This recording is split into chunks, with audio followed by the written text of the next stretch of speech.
வணக்கம்.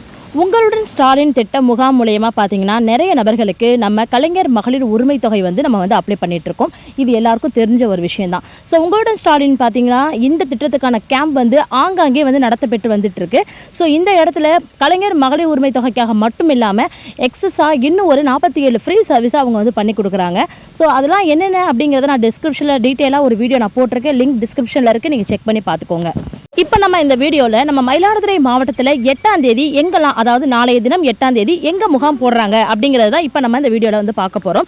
ஸோ உங்கள் டிஸ்ட்ரிக்ட்லேயும் நீங்கள் எங்கெல்லாம் முகாம் போடுறாங்கன்னு நீங்கள் தெரிஞ்சுக்கணும் அப்படின்னா அதுக்கான லிங்கும் நான் டிஸ்கிரிப்ஷனில் கொடுத்துருக்கேன். நீங்கள் உள்ளே போயிட்டு நீங்களே ஈஸியாக உங்கள் மொபைலில் அந்த லிங்கை டச் பண்ணி நீங்களே தெரிஞ்சுக்க முடியும்.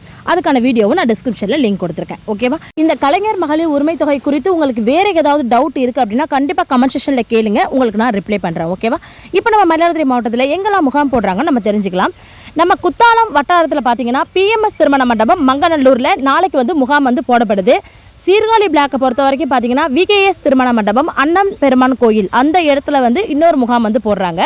நெக்ஸ்ட் செம்னா கோயில் பிளாக்ல பார்த்தீங்கன்னா கிராம ஒற்றுமை சங்க திருமணக்கூடம் தலச்சங்காடு இந்த ஏரியாவில் இன்னொரு முகாம் போடப்படுது. நெக்ஸ்ட் மயிலாடுதுறை நகராட்சிக்கு உட்பட்டு இருக்கக்கூடிய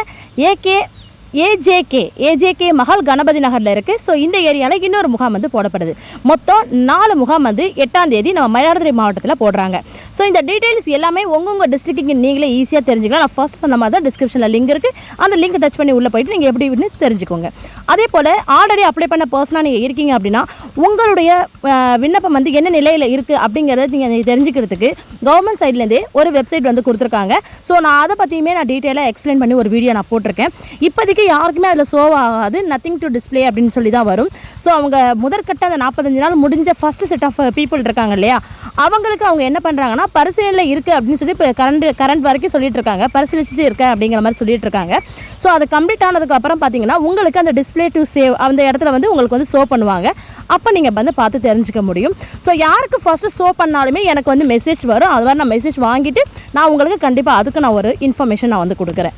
அதே போல் இந்த முகாமில் பார்த்தீங்கன்னா ரொம்ப நாள் கிடக்கக்கூடிய பட்டா மாற்றுறது, பட்டாவில் பெயர் மாற்றுறது, முகவரி மாற்றுறது, அது மட்டும் இல்லை ஜாதி சான்று, வருமான சான்று, டெத் சர்டிஃபிகேட் இது மாதிரி ஏகப்பட்ட ஃப்ரீ சர்வீசஸ் ஒரு 47 சர்வீசஸ் பண்ணி கொடுக்குறாங்க.